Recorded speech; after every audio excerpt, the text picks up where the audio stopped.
Muy buenas noches, queridas amigas, queridos amigos, comenzando un programa más de Diálogo Franco, el último del año. En primer lugar, quiero agradecer a todos los televidentes, gracias por el acompañamiento, agradecer a nuestros auspiciantes, muchas gracias por el apoyo, espero no haberles defraudado y el compromiso, si Dios permite, de continuar el próximo año a partir del 3 de marzo, séptima edición de Diálogo Franco. El día de hoy falleció el expresidente de la República, Jimmy Carter, presidente de los Estados Unidos, 38º, durante el periodo 1977-1981. Importante, lo supe querer al presidente Carter porque fue un presidente demócrata que entendió el momento, que abrió las puertas de la embajada, que recibió a la gente de la oposición y que entendió que en el Paraguay no solo era monocromático, sino que también había otros partidos políticos. Hoy tenemos un programón. Vamos a comenzar con el doctor Claudio Velázquez, vamos a hablar de historia, la batalla de Itaguaté, el juicio de San Fernando que se ejecutó ahí en Potrero Mármol, la zona de Curuzú. Por supuesto, vamos a hablar del monumento del Mariscal López en Itaguaté. En el segundo bloque vamos a estar con la profesora Alba Talavera, vamos a hablar de la situación económica, política del Partido Liberal, la situación de las demandas, los embargos, la cuenta del IPS. Y finalmente, en el último bloque, vamos a hablar de la importancia de la tecnología, calidad de exportación, vacuna paraguaya que están liderando el mercado no solo nacional, sino internacional. Programón el día de la fecha. Doctor Claudio Velázquez, ¿cómo estás? Muchísimas gracias por la invitación. Gracias como siempre, muy amable. Me gustaría, vos que sos un estudioso y que manejás la información, una reseña breve del presidente Jimmy Carter. Bueno, tal cual como mencionaste, doctor, hombre clave, presidente entre el 77 y el 81 de los Estados Unidos, y sobre todo clave para el Paraguay porque es aquel que insta a la dictadura estronista a cierta apertura con la oposición. Es justamente en el 76, en septiembre, le recibe a Alfredo Stroessner y ya se avecinaba un poco unos nubarrones negros. Algunos dicen que él anunció que tenía que ir preparando la alternancia. Exactamente. Y acá hay un hecho clave, la desaparición de Goiburú. Eso fue terrible dentro de los precedentes y a partir de allí empieza la exigencia de Estados Unidos de esa alternancia que mencionás, doctor. Y algo que estuvimos hablando hace rato, en el 79 se da la primera manifestación fuerte, digamos, de militantes estronistas en la frente a la embajada estadounidense. El embajador era Robert White en aquel entonces. Robert White. Y ya se actuaba con esa política de caudillaje exigiendo de Estados Unidos una política que tenía años atrás, ¿verdad? Yo recuerdo, le trataban de Carter comunista. Totalmente. Y algo clave... Y decía Montanaro, ellos pueden tener la bomba atómica, pero nosotros tenemos la bomba colorada. ¿Te acuerdas? Vos sos muy chico. Eso sí, leí. Vos sos muy joven, ¿verdad? Lo leí. ¿Cuántos años tenés, Claudio? Yo tengo 36, doctor. Ah, no. Un pibe, ¿dónde te acordás de eso? Pero, y ojo, lo que dijiste hace rato, lo de Camp David, el acuerdo entre Israel y Egipto. No, fue fundamental, fue Premio Nobel de la Paz. Eso fue un... Y además, el último día de su mandato, porque él perdió las elecciones contra el presidente Ronald Reagan, y el último día de su mandato, por ejemplo, hasta ahora, mañana tenía que entregar, y a esta hora él conseguía la liberación de los presos que estuvieron en la embajada de Irán. Realmente un presidente con una sonrisa que contagiaba, un gran presidente, Jimmy Carter. Nuestras condolencias a sus familiares y al pueblo de los Estados Unidos por la pérdida del presidente. Y no podemos olvidar al doctor José Fusilo, varias veces panelista en este programa. Falleció un héroe de la lucha contra el COVID en el Paraguay, el doctor José Fusilo. A sus padres, a su esposa, a sus hijos, una cristiana resignación también. Doctor, hablamos enseguida de Itaguaté. Hoy tenemos, como es de despedida de fin de año, tenemos 16 libros, 10 libros de la autoría del doctor Alberto Nicanor Duarte. Este es Nicanor Duarte, pero azul. Nicanor Duarte, de su hija Rosa, que nos trajo estos libros ya póstumos de Alberto Nicanor Duarte de Shuttleworth. Vamos a sortear entre los televidentes. Y Yoyito Franco, mi hermano, no pudo ser menos. Así que también tiene 6 libros de su autoría. Historia del liberalismo paraguayo, transición, Centro Democrático, Partido Liberal Radical, Partido Liberal Radical Auténtico. Agradezco a Rosa Duarte y a Yoyito Franco por esta generosidad. Ahí nuestro amigo Iván ya tiene los números de teléfono, WhatsApp 0985-300-109. A los que llaman vamos a sortear. En cada bloque vamos a ir sorteando. Como este primer bloque te vamos a hacer un obsequio a vos, doctor, y a los otros invitados también, entonces vamos a cumplir con todo.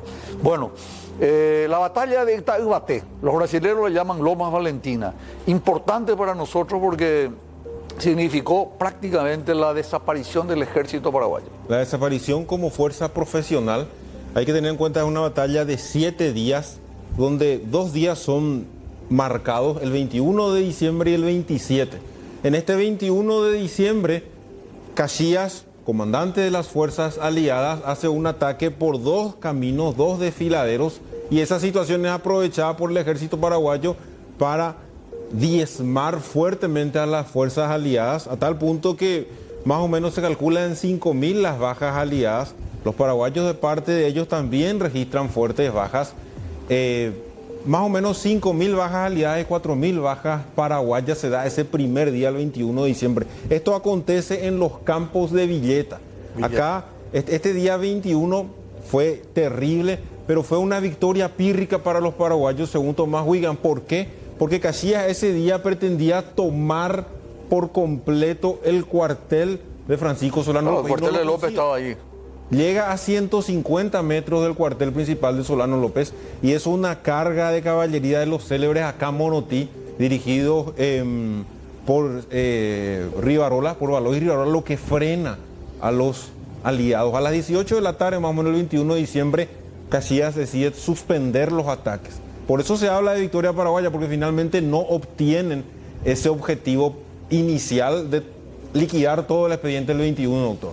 Bueno, para poder entrar en contexto, ¿de cuánta fuerza aliada y de cuánta fuerza paraguaya hablamos antes del inicio de la batalla? Porque son batallas sucesivas, comienzan en Toronó, después van a Abaú, ahora estamos en Itaiguaté. En Itaiguaté, que es lo que nos interesa hoy, más o menos cuánto eran la relación de fuerzas. Hablamos más o menos de 16.000 aliados frente a 8.000 paraguayos a lo mucho. Los duplicaban. Muchísimo, mucha era la diferencia, prácticamente. ¿Y por qué esta batalla duró más que la otra? La de Toronó fueron horas, la de Abaú también, menos de un día. Ok. ¿Por qué esta duró tanto? Por el hecho de que el primer día las bajas que sufren los aliados fueron cuantiosas y a partir de allí Caxias entra en una prudencia excesiva donde estudiaba el terreno, exploraba todas las alternativas y recién el 27, después de 2 días de terribles bombardeos de artillería, decide atacar. Para ese día 27 de diciembre, imagínate los números, los paraguayos con suerte llegábamos a 1.600 hombres, ellos ya habían llegado a reponer y nuevamente tenían 16.000 hombres sobre el campo. Durante todos esos días tuvimos lluvia torrencial. Hubo lluvias. Los brasileros le nominan Lomas Valentina por la valentía, por el coraje, el arrojo que tuvieron los soldados paraguayos. Sí, y sobre todo un nombre que se empieza a escuchar en la década del 70 en Paraguay, pero siempre fue Itaiguaté el nombre. Uno si se traslada hasta este campo va a notar la elevación del terreno y la cantidad de piedras que hay en el lugar. El terreno en sí es espectacular. Y un dato que hay que mencionar también, ese 21 de diciembre se dan los ajusticiamientos en Potrero Mármol de muchísimas personas. Algunos dicen que se llega a 50, recién vos me dijiste un número que llegaba a los 100. Algunos dicen 100, ¿verdad? Claro. Pero acá la nota... Pero vamos por parte, porque vamos a hablar en el segundo bloque del ajusticiamiento. Vamos a hablar de la batalla. Vos me hablaste de Duque de Caxias en 2 ocasiones, ¿verdad? Que fue el comandante brasilero. ¿Y quién comandaba las tropas paraguayas? Las fuerzas paraguayas estaban lideradas por Francisco Solano López. De hecho, ese 21 de diciembre... Se dice que fue una de las únicas batallas donde él estuvo al frente realmente. De hecho, ese 21 de diciembre, él dirigía, Centurión relata parte por parte cómo él dirigía las operaciones, cómo él daba las instrucciones, cómo personales que estaban a su derecha caían como consecuencia de un proyectil. Incluso se habla de que algunas balas de repente le rozaban. Eso dice Guillermo González, un testigo de esos episodios. O sea, ese día hubo una conducción de parte suya. Creo que fue la única doctora en toda la guerra. Y es la que principalmente se recuerda. Sí. Bueno, entonces Duque de Caxias por un lado, Francisco Solano López por el otro lado. En esta ocasión es célebre el relato de una mujer paraguaya que comienza ya la mujer a combatir al lado del hombre en defensa de la heredad nacional. Bueno, si te referís a Ramona Martínez, sí. Ella, justamente hay documentos que hablan de que era servidumbre de Francisco Solano López, esclava, sí. adquirida en 1861. Su actuación fundamental y clave se da el 27 de diciembre, cuando ya el ejército paraguayo se destruye completamente y ya entraba en retirada. La retirada habría que cubrirla. Y es allí en donde Ramona Martínez agarra el sable de un mayor Osuna que había caído, que era parte de la escolta presidencial, y entra en un enfrentamiento a sablazos y directamente con los aliados. La historiadora Ana Barreto dice que ella va a llegar incluso hasta Cerro Corá y va a fallecer a los 90 años. Y la señora ya era ciega y estaba lastimosamente en un estado de abandono. Pero Cerro Corá quiere decir que cuando estuvo en Itaguaté tenía 88, 89 años. Porque fue un año después, fue Cerro Corá. Llega a Cerro Corá, pero después va a fallecer a los 90. Después de finalizada la guerra. Exactamente, doctor. Entonces ella, en todas las fotografías que se la ve muy fuerte, una mujer de 30 años. Algunos hablan de 16 años y demás, pero en los documentos... 16 años. 16 años incluso. Pero en los documentos hay ciertas... Murió a los 90. Murió a los 90, o sea, entonces murió en 1930, 1900... Por eso yo creo que la historiadora Ana Barreto habrá encontrado esos relatos de que... Entonces murió ya en la revolución, en la guerra, en la revolución del 47, habrá muerto entonces. Y ya de bastante, o sea, habría que indagar más. Pero en la foto en que aparece ella, la mayoría de los dibujos, hay uno de Goyri que es muy buena la fotografía, sí. Se la ve a ella joven, una mujer, te decía 20, 25, vos me decías ahora 17 años. Las mujeres... Acá en esta batalla de Itaguaté, ya por lo diezmado del ejército paraguayo, comienzan a pelear y también los ancianos y los niños también. Exactamente. De hecho, el propio McMahon, que ingresa en el periodo de esta campaña de Piquecerú, el embajador americano, el embajador estadounidense, da testimonio de la presencia, sobre todo en la línea del Piquecerú, de mujeres, ancianos y niños. Y ojo, habla de niños entre 12 y 14 años. Él habla de que después de ese 21 de diciembre no era solamente los heridos los que transmitían un ambiente desgarrador, sino el grito de niños, dice. O sea, lo que a él y ojo, él venía de haber peleado en la era civil estadounidense, pero él habla de lo terrible que era el ambiente por la cantidad de niños que estaban presentes y habían resultado heridos en esa batalla, doctor. Bueno, qué situación dantesca. En ese lugar de Itaguaté, prácticamente en la frontera de lo que es actualmente Villeta con Nueva Italia, siendo gobernador del departamento central, nosotros hicimos una puesta en valor, limpiamos, pintamos y encontramos algunos documentos. Ese monumento se hizo en el año 1939. ¿Podría compartir con la audiencia, doctor Claudio Velázquez, la historia de ese monumento que está en homenaje al mariscal Francisco Solano López, a metros de lo que fue su cuartel general en Itaguaté?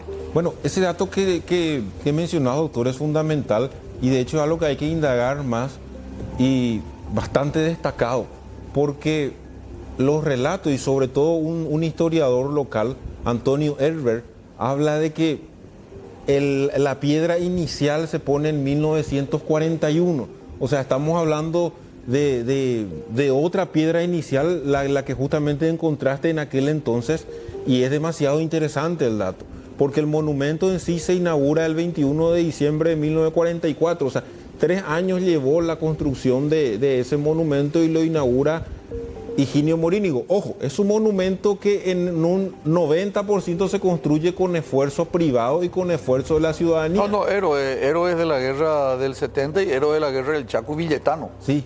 Todos villetanos. Cuesta más o menos 600.000 pesos lo que cuesta ese monumento y el Estado puso un 8% de ese dinero. Yo creo que el Estado se comprometió a reconstruir el cuartel del mariscal y nunca lo hizo hasta ahora. Si vos te fuiste al local. Sí, de hecho algo que a todos los investigadores y gestores culturales nos dolió mucho es que hace 20 años atrás ya desaparecieron los vestigios del cuartel del Mariscal y se encontró ocupada esa porción en donde estaba el cuartel del Mariscal.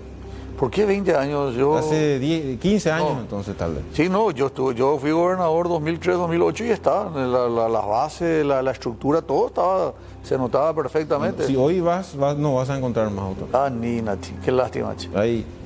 Un obelisco se hizo. El obelisco sí. Yo tengo la información que se hizo en época del presidente Félix Paiva o del mariscal Francisco, otra voz, José Félix Estigarribia, porque los dos son del año 1939.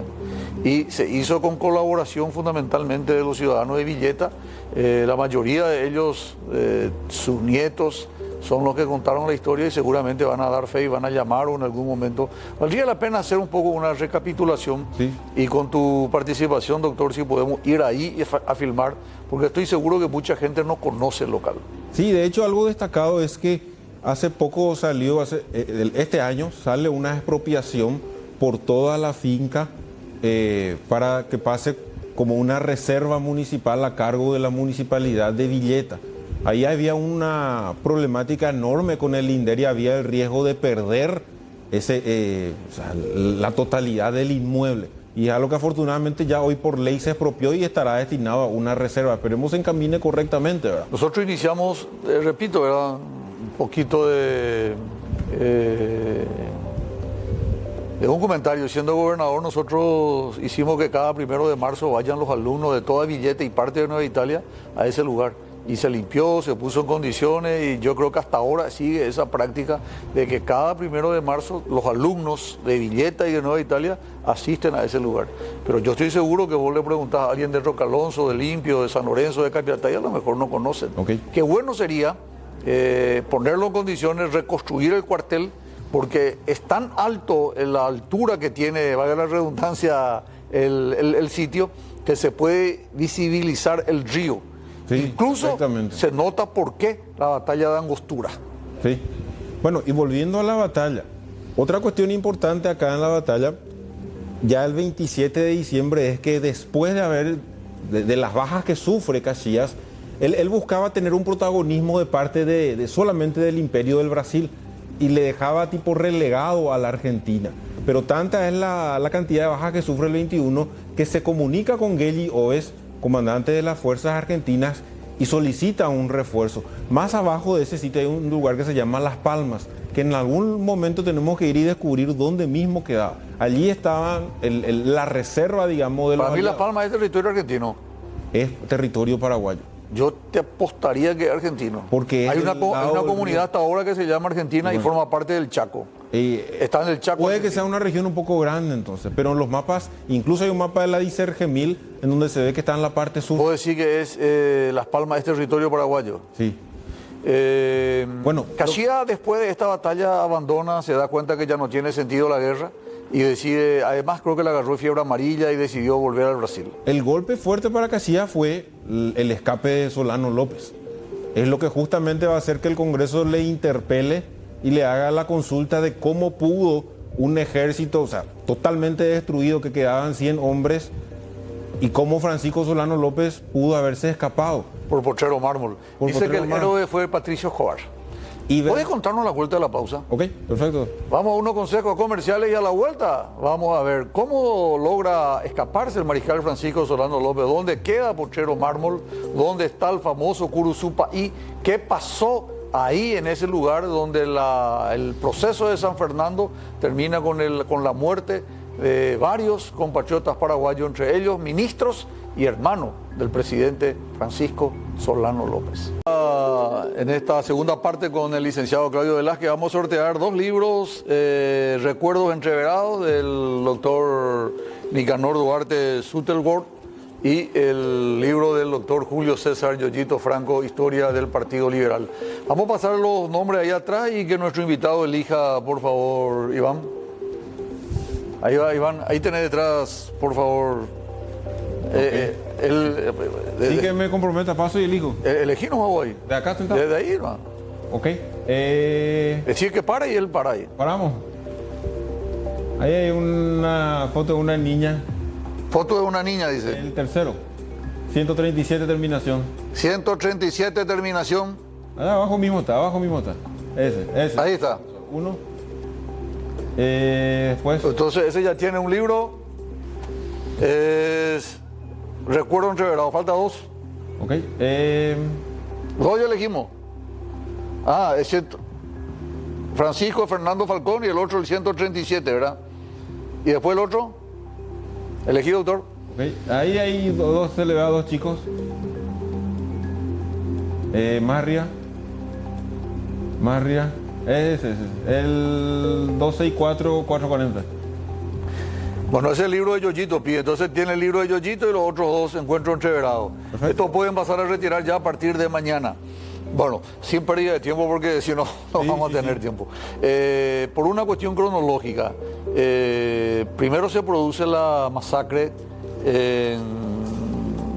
termina el juicio que se inicia en San Fernando, acá en la batalla de Itaguate. Al mismo tiempo que peleaban los paraguayos, una partida de compatriotas eran ajusticiados. Ese nombre está correcto, ajusticiado. ¿Por qué ocurrió eso, doctor? Bueno, eran juicios que se hacían a partir de supuestas causales de traición.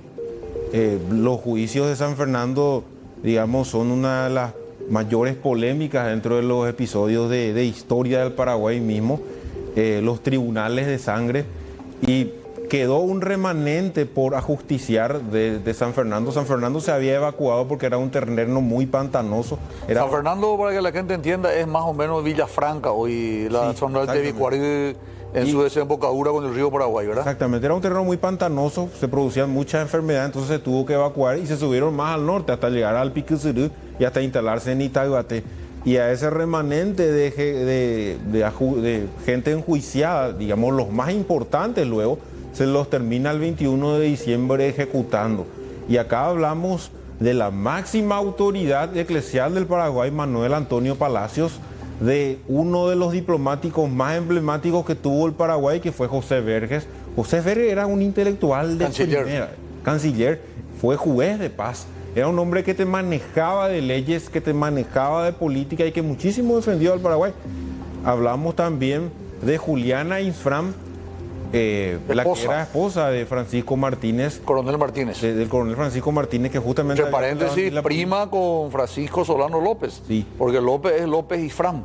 Que no quiso renegar de la suerte de su marido, sí, por el hecho de que su marido se rinde ante Ignacio Rivas, comandante argentino en la batalla de Isla Poí, y es ahí a partir de esa negativa de... Puede haber sido héroe de Curupactí con José Dubigis Díaz. Bueno, a partir de esa negativa se le vienen encima los juicios.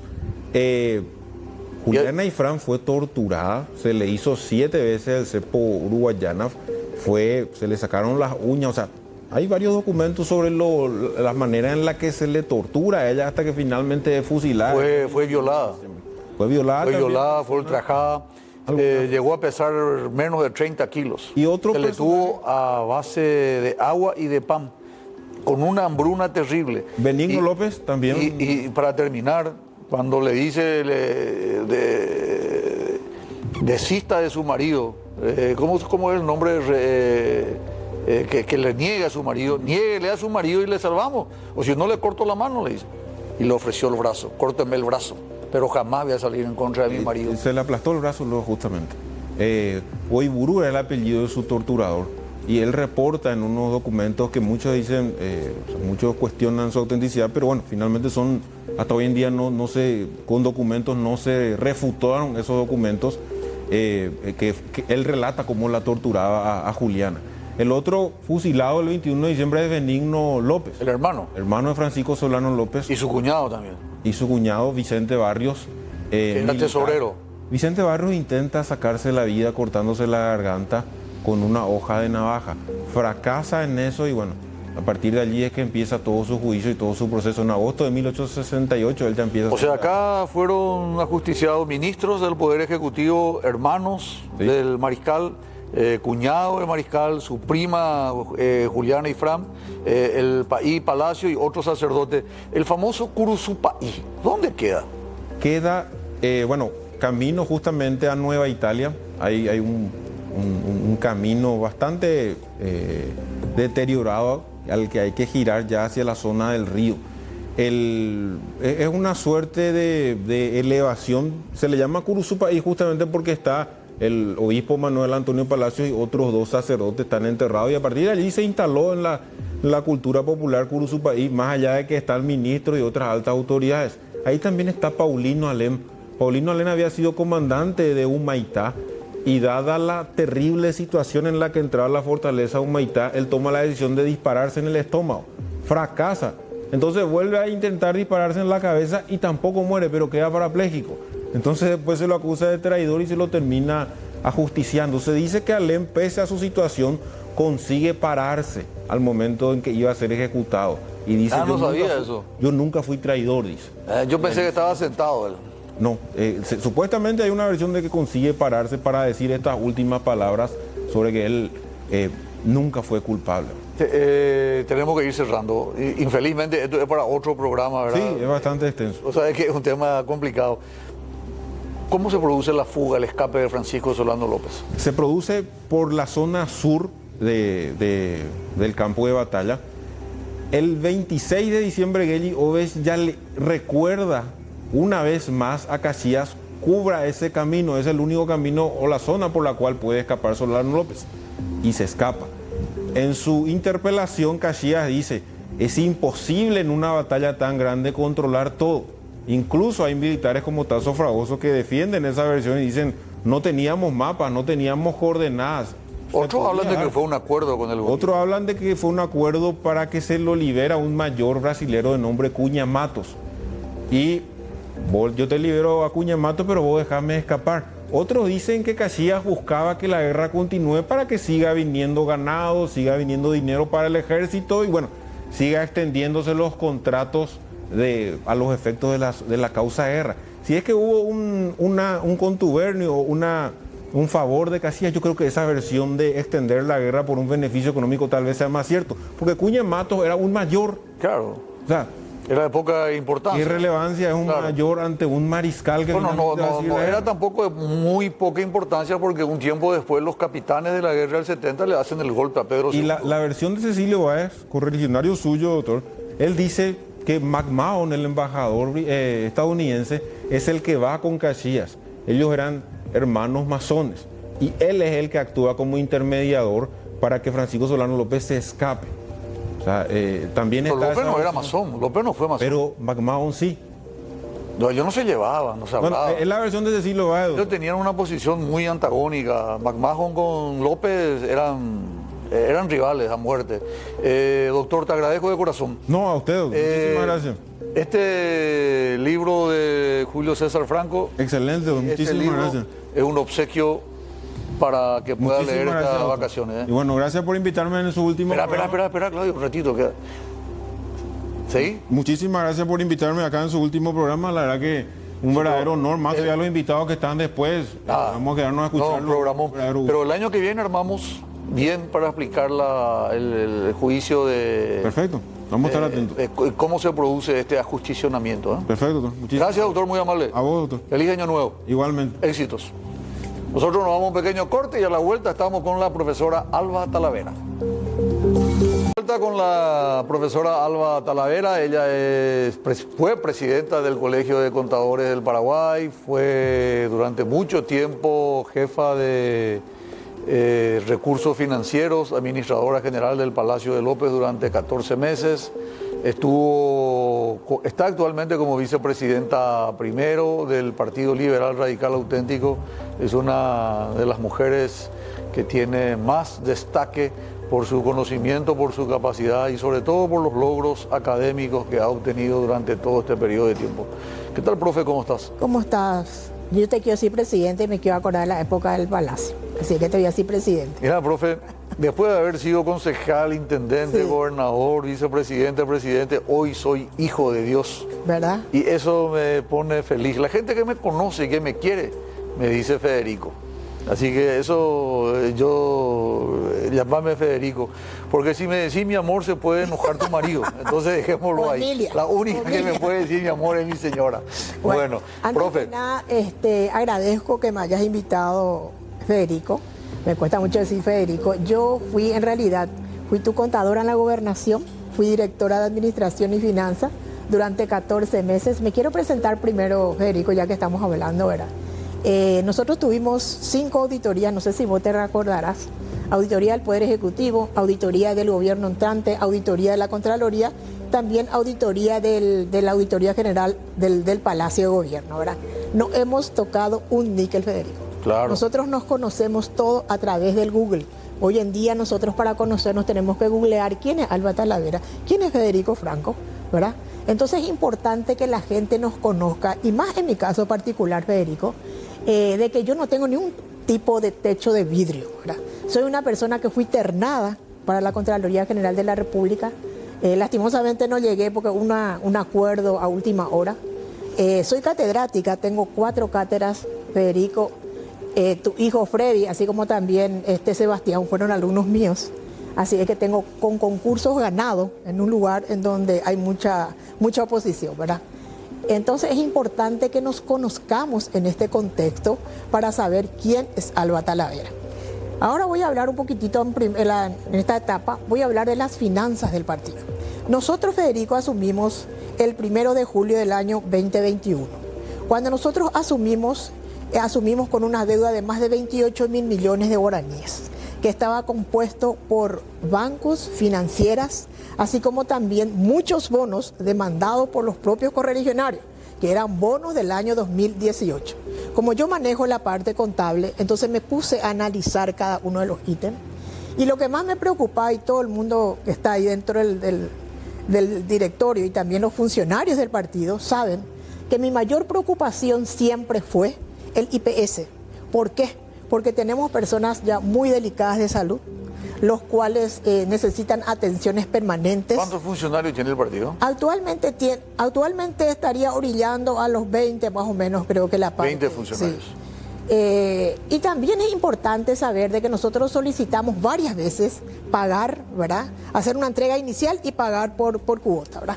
En este tiempo, nosotros a través de gremios hemos solicitado también de que se blanquee en este mes de diciembre, ¿verdad? Para que todas las empresas que están también en situación de irregular y con funcionarios que tampoco pueden acceder al IPS, puedan también de esta manera ponerse al día con una pequeña entrega inicial y el resto en cuota. Entonces, ¿qué hicimos? Acudimos al Instituto de Previsión Social con una entrega de 350 millones y monedas, ¿verdad? Y el resto a 3 años con una cuota mensual de 57.500.000 guaraníes. Como vos decís, a la gente no se le da el gusto. Entonces dicen ellos, algunas personas, ¿verdad? ¿Y con qué plata se va a pagar los 57.500.000? Ahí viene la gran respuesta. Estamos hablando de la parte de finanzas. El partido de la Concertación y de la Alianza Senadores por la Patria, como consecuencia de las elecciones generales de abril del 2023, va a recibir subsidios. Eso la gente no sabe cuánto va a recibir el subsidio. El subsidio que se va a recibir, vos me dijiste, habla nomás de tus números, no vayas a leer, y así números redondos, aproximadamente 28 mil millones de guaraníes es lo que le corresponde. ¿Y eso hay un plan de...? No, de los cuales nosotros... desembolso del gobierno. Hay un plan que más o menos brillando allá por los fines de 2026, pero algo muy importante en este contexto, se prestó 17.700 millones y moneda del Banco Continental, que vencía inclusive en este mes de agosto, comenzaron los vencimientos del 2024 y se renegoció porque no había forma de pagar. Sí. Vos sabes bien cómo el partido, no sé si vos sabes, Federico, el partido no tiene ni un guaraní partido por la mitad. El partido vive de los legisladores, de los senadores y diputados, sus aportes. Sí. Estos aportes que tienen, ¿verdad?, apenas alcanzan 1.482.000 por senador y por diputado, los cuales muchos no pagan, ¿verdad? Entonces, ¿qué tiene que hacer el partido? O sea, hay parlamentarios que nos dan lo que les corresponde.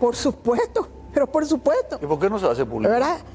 Y ahí pues está que no hablemos mal del correligionario. No, pero sin hablar mal, que el partido publique los nombres de las personas que nos pagan. Y tenemos que ver eso porque realmente es muy desagradable. Pero porque claro, el partido, el JOSEPE, pues es una entidad autárquica, ¿verdad? ¿Por qué se creó el JOSEPE? Justamente por estos embargos. Porque cuando el JOSEPE, la justicia electoral tiene aportes, ¿verdad? nos dan los aportes. Sí. De estos aportes, el 30%, ¿verdad?, se deposita precisamente para el José P. Ullari, para cursos, seminarios, ¿verdad?, y demás. Claro. De ahí se modificó el estatuto del José P. Ullari, y en el artículo 4 señala claramente de que puede apoyar financieramente al partido el instituto. Porque si el instituto no existía, Federico, hace rato ya se hubiese cerrado con llave el partido. Profe, ¿qué cantidad de demandas hay? ¿Esas demandas van a ser levantadas? Los embargos, me refiero, embargos de locales partidarios, creo que también hay embargo de la propiedad del propio doctor Efraín Alegre, de Emérita Sánchez. De Emérita Sánchez. ¿Eso cómo queda, profe? Bueno, 170 demandas en realidad hubo, de los cuales se levantaron, ¿verdad?, y quedan actualmente 90 demandas. En la última reunión del directorio se conformó un equipo jurídico importante, ¿verdad?, para que de esta manera se pueda, porque resulta ser que las demandas están en la jurisdicción A, en la jurisdicción B, en la jurisdicción C, todo esparcido, ¿verdad? Entonces esto se va, ¿qué es lo que se va a hacer? Se va a juntar todo para que en un mismo juzgado estén todas estas demandas y se va a ver en qué estado está. Se va a pedir una quita, no manejo la parte jurídica, escucho, ¿verdad? Se va a pedir una quita de tal manera a ver cómo se puede llegar a un acuerdo. Okay. Porque el partido, a mí por ejemplo en este momento, y el tema de Provalor, se estuvo hablando con Provalor, para que un banco X pueda comprar esa deuda y evitar por el momento los remates de estos comités. 5 comités se iban a sacar esos 5 comités. Más la casa de Mérita y la casa, creo que es un lote de Efraín también que tiene, ¿verdad? ¿Qué es Provalor? Provalor es una financiera, así no me voy a decir. Es una financiera, ¿verdad? Una financiera con unos intereses. Acordate que la deuda que se tenía de 2.500 se fue a 5.000 más o menos, ¿verdad?, entre intereses moratorios y punitorios. Entonces se conformó este equipo, okay. Sí, se conformó este equipo para poder levantar esos embargos y continuó como recibimos nosotros el partido. Como ya te comenté, recibimos con deudas, bonos, me acuerdo que era aproximadamente más de 18.000 millones de bonos demandados por los correligionarios, Federico, por los correligionarios, ¿verdad? Después teníamos el tema de IPS. IPS se llegó a deber cuando nosotros agarramos 2.300 millones y en la actualidad se llegó actualmente a 2.800 millones aproximadamente. Cuando nosotros nos fuimos a pagar, era un viernes, ¿verdad? Me acuerdo bien, por la Navidad le entregamos canastas a los funcionarios y lloraron los funcionarios, Federico. También a mí me hizo llorar, ¿verdad? Porque había gente que tenía que hacerse estudios muy caros, que tenía que ir a consultar con A, con X, que tenía que comprar remedios muy caros, ¿verdad? Y no, es que nosotros no queremos pagar, Federico, porque realmente dicen que ¿por qué no pagamos? ¿Por qué no hicimos? Lo que pasa es que la plata del JCP vos no podés sacar para pagar IPS, ¿verdad? Ahora sí, ¿por qué? Y eso también se tiene que saber. De estos 29.000 millones de guaraníes, 17.000 y monedas se va a pagar y va a sobrar después un remanente de aproximadamente entre 7.000 y 8.000 millones de guaraníes. Ese nomás el kit de la cuestión por el momento. A ver, para hacerlo corto, sí, claro y conciso. ¿IPS está solucionado? Solucionado, ya están accediendo, ya recuperaron su antigüedad. Breve porque tenemos que ir al corte. Sí. Las demandas, los embargos que hay, ya se redujeron el número. Se redujeron el número, se conformó un equipo jurídico de 4. Y se va a hacer una renegociación pidiendo una quita. Totalmente, ¿verdad? Ok. Eso es, la parte, diríamos, administrativa y financiera se está estabilizando. Se está estabilizando. Y tenemos también a favor de que la propia justicia debe dinero al partido. Debe dinero al partido y los subsidios, lo más importante, los subsidios son inembargables. Esa plata va a venir así completa, porque no se embargan los subsidios. No, es como los aportes. Okay. Entonces esa plata, por eso que de eso se tienen que pagar las deudas, se tienen que pagar los embargos, se tienen que pagar los remates y nos va a quedar un remanente. A mí me encomendaron elaborar un flujo de caja proyectado y en eso estoy también yo ahora. Muy bien. Vamos a unos pequeños consejos comerciales y a la vuelta retornamos con la profesora Alba. Estamos de vuelta con la profesora Alba Talavera, vicepresidenta primero del Partido Liberal Radical Auténtico. Profe, te iba a pedir una gentileza, ahí están los nombres. No? Sí. El primer libro es el libro de Recuerdos Entreverados del doctor Nicanor Duarte Sutherland y el segundo, Yoyito Franco, Y el tercero, nuevamente, Encuentros Entreverados. Vamos a elegir, por favor, a quién le beneficias con el libro el día de hoy. ¿Cómo no? ¿O le decís que pare? ¿Qué puede parar ahí? ¿Qué número? Ahí el que termina 997, 942. 997, 942. Acá. Bueno, ese es recuerdo. Ahora el siguiente, el libro del doctor Yoyito Franco. Bueno, ahí paramos. Rodolfo Díaz, 400-977. Rodolfo Díaz. Sí. Muy bien, ahora el tercero, nuevamente Recuerdos Entreverados. Bueno, allá el primero, buenas noches, doctor, para participar del sorteo, 560-064. Muy bien. ¿Tenés todo, Iván? Bueno, profe, estaba haciendo el plan de caja para el ejercicio 2025 y por supuesto hay que tener muy en cuenta que se acercan también las elecciones municipales. El apoyo para los intendentes y concejales va a ser fundamental. Bueno, en la última reunión del directorio, a pesar de que no queremos hablar al Tribunal de Cuentas, no vamos a hablar, pero digo nomás, me han encomendado como técnica contable para que yo elabore un flujo de caja proyectado. ¿Qué significa eso? Yo tengo que ver cuáles son los ingresos futuros, los potenciales pagos que se tienen que hacer, entre los cuales se va a incluir bonos y demás, ¿verdad? Así como también otros egresos. Entonces allí vamos a tener una realidad para ver en qué forma le vamos a ayudar, ¿verdad? Para tener potenciales intendentes, concejales, ¿verdad? Claro. Que tanto nos hace falta recuperar muchos municipios, doctor.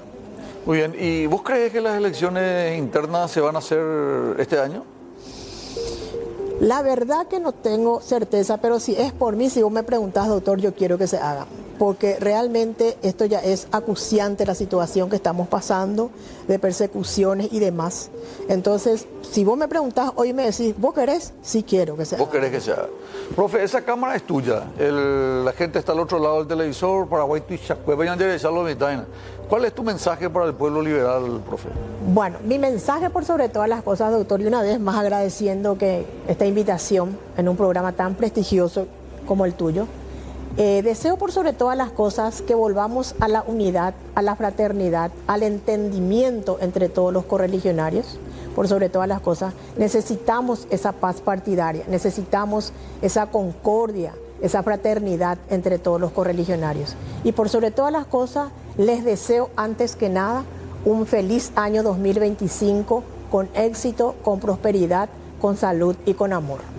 Muy bien, felicidades, profe. Gracias. Este libro de Yoyito es un obsequio para vos, para que lea con Muchísimas el amigo gracias. Derlis, y el libro del doctor Un privilegio. Nicanor Duarte. Muchísimas gracias, doctor. Feliz Gracias. año nuevo, profe. Igualmente Lo mejor, para vos, lo mejor. igualmente para tu familia. Nosotros nos vamos a unos breves consejos y a la vuelta con el doctor Rolando Alarcón Capo. Ganó todo, Paraguay campeón del mundo en fútbol de salón, ahora con vacunas, exportación a nivel, no solamente Paraguay, sino a nivel internacional. A la vuelta, el doctor Rolando Alarcón Ríos. Estamos de vuelta ya en la parte final de la programación del día y del año. Nos acompaña el doctor Rolando Alarcón Ríos. Él es presidente de la Federación Paraguaya Latinoamericana Mundial de Fútbol de Salón, pero me pidió no hablar de fútbol de salón. El paraguayo que más ganó internacionalmente es el doctor Rolando Alarcón. ¿Cómo está, doctor? Buenas noches. Muy buenas noches. ¿Cómo está, presidente? Un placer estar en este programa tuyo y bueno, estamos aquí listos a lo que tú dispongas. No solamente de fútbol, sino que también en la parte tuve la suerte de participar hace unos días en la inauguración de una ampliación de la fábrica que tienen ustedes, Lauda, acá en Barrio Tablada, para la vacuna contra la brucela abortus. Me causó una grata impresión la presencia de empresarios uruguayos, todas las autoridades nacionales, por supuesto, para esta campaña. Entonces, Lauda no solamente tiene la famosa vacuna antiaftosa, sino también ahora la vacuna contra la Brucelosis. brucela abortus, Sí. que es un problema de salud pública para el país, ¿verdad? Sobre todo por los casos que hay de enfermedad. Contanos un poco cómo está la fábrica, doctor, y después hablamos de la calidad de exportación. Bueno, el laboratorio que se inauguró el 12 de diciembre está preparado para la producción de la vacuna la vacuna antibrucélica, Brucela abortus. Y es una planta muy interesante, muy moderna. Se hizo con muchísima tecnología, con la participación de asesores internacionales que han estado con nosotros desde el primer momento, siguen estando. Y estamos listos como para comenzar ya a corto plazo con la producción. Faltan detalles para que se haga la aprobación del SENASA ya para la producción, darnos la vía libre para la producción. Ahora, ustedes son un clásico con respecto a la vacuna antiaftosa, ¿verdad? Sí. El tema de la brucela es una exigencia internacional también, por ejemplo, cuando uno va a exportar carne al mercado europeo, al mercado americano, al mercado asiático, ¿exigen también la vacuna contra la brucela? ¿O en Sí, ciertas porque- ocasiones no? No, la campaña de vacunación contra la brucela es ya una campaña que tiene unos cuantos años de Ah, aplicación. se implementó ya hace varios años. Sí, ya se implementó. Y la vacuna antiaftosa está por salir ya la vacunación obligatoria. Vamos a ser libres de Y vacuna. vamos a ser libres sin vacunación. Se está en eso. Bueno, ya falta poquito para que salga. Y la brucela es la que va a entrar a trabajar fuertemente con la presencia de un laboratorio nacional. Y me causó grata impresión, estaban autoridades de SENASA, Viceministerio de Ganadería, estaba la Asociación Rural del Paraguay, por supuesto, pero también presencia de docentes de la parte académica del Uruguay y también de empresarios uruguayos. Ustedes están exportando, por eso hablábamos en el título que nos hizo la producción, calidad paraguaya, calidad de exportación. Bueno, la intención de Lauda es que la brucelosis podamos exportar a toda América, porque la cepa que estamos utilizando, que es la RB51, no hay en tanta abundancia. Entonces en Paraguay se está trabajando con esa cepa cuando se consigue y con la cepa 19, que es la primera vacuna contra la brucelosis que se ha hecho. Pero para hacer una campaña de erradicación de la brucelosis se necesita la RB51. Con la cepa 19 no nos vamos a la eliminación de la enfermedad. Por eso es muy importante la entrada en funcionamiento de Brucelab Lauda, porque va a llenar un vacío muy importante. Porque en este momento la campaña de vacunación se hace con vacunas importadas. Y como no abastece, muchas veces el SENASA consigue una parte, otra parte no consigue, rasca un poco de acá, otro. Y entonces es un problema. Para un ciudadano normal, así que no es ganadero, hay dos clases de ganaderos. Los ganaderos grandes que tienen seguramente más de 1000 cabezas de ganado y están los ganaderos chicos que tienen 10, 20, 30, 50, menos de 100. ¿Cómo uno se da cuenta de los síntomas? Por ejemplo, para la brucela solíamos ver que la pezuña se suele descomponer. Lactosa. La lactosa, perdón. ¿Cuál es para la lactosa, digo bien, para el caso de la brucela, cuál es la forma en que alguien que nos está viendo ahora puede darse cuenta que su ganado está con brucela, con brucelosis? Por el aborto. El aborto. El aborto. Porque la brucelosis es una enfermedad, vamos a decir, más exclusiva del sexo femenino. De ahí el nombre de Brucella abortus. Es claro, porque produce el aborto. Y uno no puede darse cuenta de que realmente tiene ese problema en el campo. Eso implica que solamente las hembras van a ser las inmunizadas, ¿verdad? Son las hembras las inmunizadas. Y con la vacuna cepa 19 se tiene que vacunar vaquillas hasta los 4 meses. Porque si se vacuna vaquillas con más edad, entonces ya te da positivo. Y te da positivo sin que tenga la enfermedad, sino es consecuencia de la vacunación. Ese es el problema Hay que de la vacunar cepa inmediatamente, 19. entonces. A los 4 meses. El SENAXA hace la vacunación. Y no es fácil encajar exactamente a los 4 Y meses. tenemos recursos para llegar al universo de todas las hembras con menos de 4 meses, doctor. Sí, sí, sí.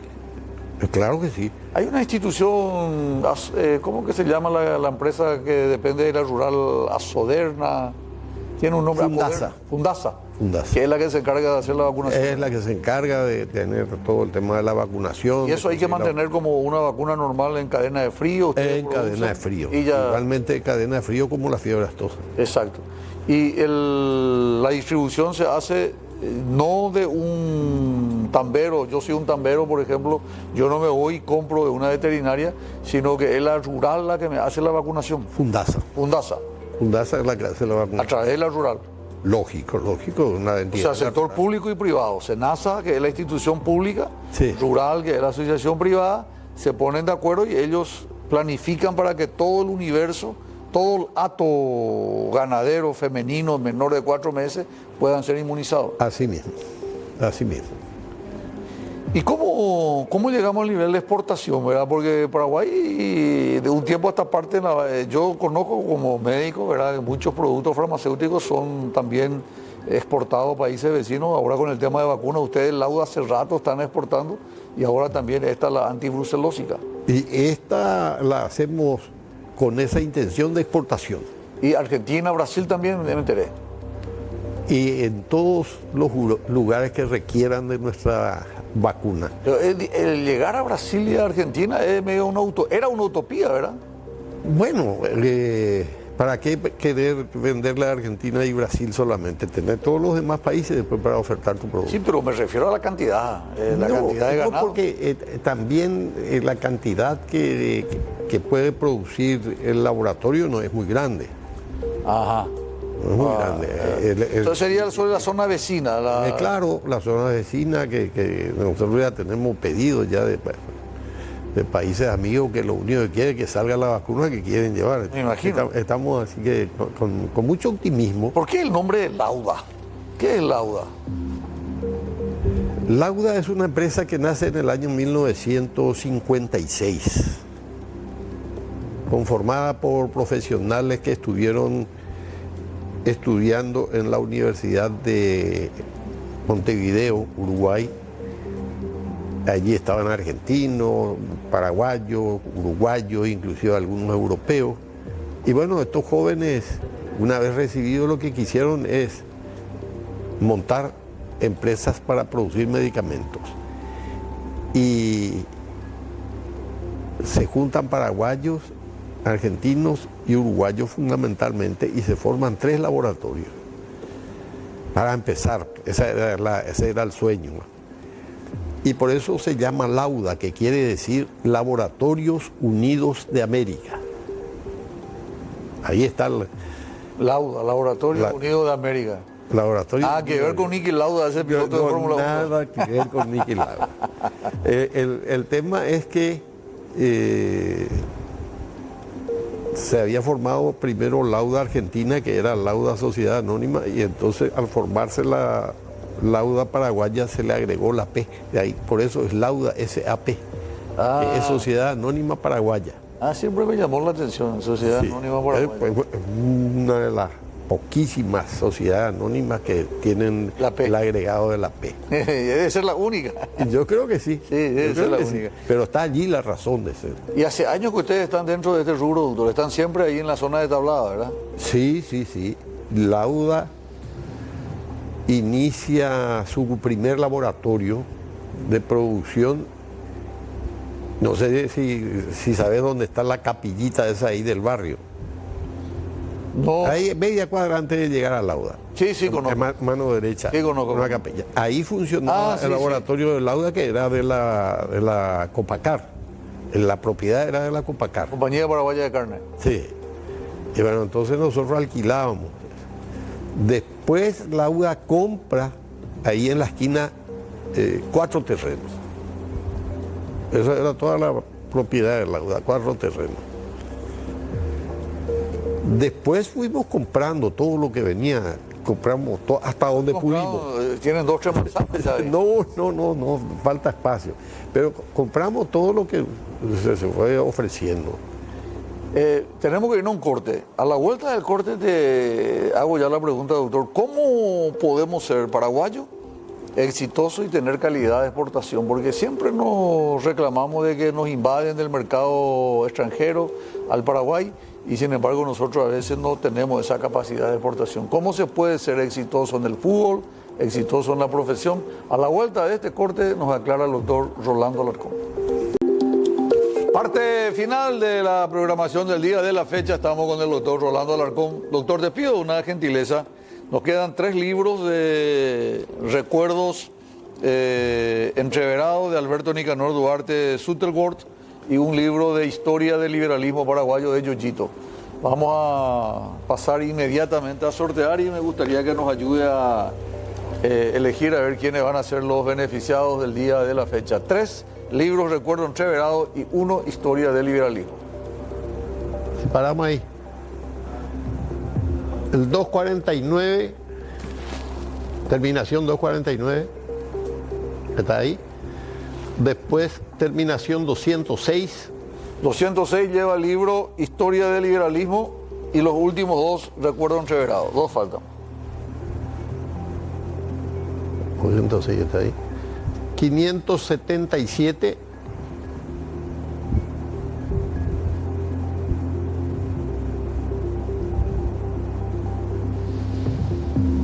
Ahí está. Y el último, el 989.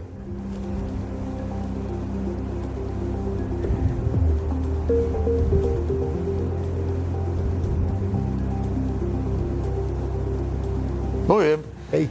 Excelente. Están los libros, Iván tiene todos los libros. Visto que estaba también Iván entre los que llamaron, nos salió sorteado nuestro productor, así que yo me comprometo, Iván, a conseguirte los libros para el próximo programa, si Dios permite. Ya entramos en la parte final, doctor. ¿Qué hay que hacer para ser exitoso e incluso traspasar las fronteras? Disciplinado. Es fundamental la disciplina empresarial. Porque si no tenés eso, no tenés organización, no tenés cómo salir a ofrecer lo tuyo, o sea, no tenés las armas en las manos para avanzar. Entonces, la base de todo para mí es la disciplina. A la disciplina, lógicamente, después le tiene que seguir la calidad, la tecnología. ¿Y vos tenés asesores internacionales? Sí, sí. Hay un compatriota, un conciudadano de Fernando de la Mora, el doctor Tomás Martínez, que le suelo ver siempre que está contigo. Realmente le tengo un gran cariño porque es un amigo, vecino de Fernando de la Mora. Nuestras familias son amigas, pero aparte de ellos, profesor universitario, el caso de Tomás me consta, tenés amigos que vienen del extranjero para trabajar en esto. Sí. Tenemos gente fundamentalmente de los países más grandes de Sudamérica, que tienen tecnología, que tienen experiencia, que tienen capacidad. Y bueno, con el tiempo uno va conociendo a todas esas personas, ¿verdad? Sí. Y lo traemos. Y los desafíos de Lauda ahora que va a desaparecer, o sea, se va a ir evaneciendo de a poco, porque tampoco va a ser drástica la terminación del sistema de vacuna antiaftosa, va a tener mayor preeminencia la vacuna contra la brucelosis. En la charla que diste esa vez, comentaste, no sé si entendí bien, quiero que me corrija, doctor, que en algún momento cuando ocurrió la pandemia en el 2020, se sopesó la posibilidad de que ustedes puedan producir vacuna aquí en Paraguay. ¿Puedes contarnos un poco esa experiencia, por favor? Bueno, sí. Se nos ofreció a nosotros en esa oportunidad la posibilidad de hacer la famosa vacuna. ¿Están en condiciones? ¿Se puede hacer? Sí, la planta tiene condiciones. Ahora tener que contratar a los técnicos, los profesionales que conozcan el tema. Se puede. Y se puede hacer, eso no ¿Y es nada. de cuántas vacunas estamos hablando que la producción? No sé si por día, por mes, ¿cuántas vacunas? Por ejemplo, esta Brucella Abortus, ¿cuánto van a producir esto? Y la brucela, nosotros creemos que estamos alrededor de 5 a 5 millones y medio año. Año. 5 a 5 millones y medio de vacunas año. Muy importante volumen. Ahora, en otras vacunas, no sé, porque cada vacuna tiene su proceso. volumen, su proceso, y lógicamente de ahí viene el volumen que puede sacar. Y aparte ustedes están con Laboratorio Guayaquil, ¿verdad? Sí. La línea farmacéutica humana y la línea farmacéutica veterinaria. O sea, tienen las dos líneas, humana y veterinaria. Sí. Y La planta está en Mariano Roca Alonso. esta Mariano Roca Alonso. Ya está por terminar. Yo creo que para fin de año más o menos ya vamos a terminar. La planta de Roca Alonso. De Roca Alonso. 2025 te referís, el año que viene. Refiriéndome a 2025. Y ya llega todo, ya. Sí, ya falta poco. Hoy ya es 30, ¿verdad? Está haciendo la Aquí a poco. la última etapa. ¿Y ahí tienen una producción así holística general de todos los productos o comprimido, jarabe? Sí, de todo. De todos. De todo, comprimido, antibiótico, De todos. jarabe, polvos, de todo. Laboratorio Guayaquil, Laboratorio Lauda. Sí. Aparte de fútbol de salón, campeón del mundo. Esa es una diversión de nuestros años mozos, que no podemos Sí, largar. pero hasta ahora está, doctor. Yo te veo en los campeonatos internos, a veces sub-15, sub-17, sub-19, adultos. Sí, tenemos permanentemente todas están en actividad. El último campeonato que tuvimos y que fue un éxito brutal fue aquí en Benjamín Acebal y en Cerrito, de la categoría 20 años. Mira, bro. Salió campeón Benjamín Acebal y salió segundo un equipo de... Ya caramba, que está en el... Siempre se me va el nombre ese. Que está después de Santa Rosa de la Guaraí. Azotegui. Azotegui vino con un equipo espectacular. Pues son bravos, lo de Concepción y lo de Pedro Juan siempre salen campeón. Sí. Orqueta también. Sí. Ahora, para terminar, en mi ciudad he visto que el intendente Fernando de la Mora está haciendo un tinglado enorme. Va a ampliar aquí a poco, podría ser sede también incluso. Es sede del campeonato del 25. El campeonato del 25 se hace en el departamento central. Mira, pues con razón que está ampliando. Esto que están ampliando. Claro, y esa es una iniciativa del gobernador. Sí. La sede central es Villaliza. Sí, ellos tienen un estadio enorme ahí. Sí. Y después las otras sedes son Fernando de la Mora y Pacaraí. Ahora entiendo por qué estaban trabajando entonces. Y es cierto, está haciendo la gobernación del departamento central. Sí, y Pacaraí y Capiatá. Pacaraí tiene un estadio enorme, creo que es de mayor capacidad ese. Sí, le falta el techo. Pero, eso va a costar mucho, techarlo, porque Salinas, no se preparó para techar. Itagua tiene un estadio también. Sí, Itagua tiene un estadio bastante interesante. Sí, Nicolás Leos. Doctor, gracias. Estos dos libros, uno de Yoyito, Historia del Liberalismo Paraguayo, tomo 1, y gracias. Recuerdos entreverados de Alberto Nicanor Duarte Zuckerberg, es un obsequio por tu participación en el programa. Gracias, doctor, y feliz año nuevo. Éxitos. Igualmente, mi querido presidente, un gusto estar contigo. Nosotros nos vamos. Gracias a la audiencia por la preferencia. Nos reencontramos, si Dios permite, el próximo año. 3 de marzo está marcado como fecha del primer programa del año que viene. Feliz año nuevo. Diálogo Franco fue presentado.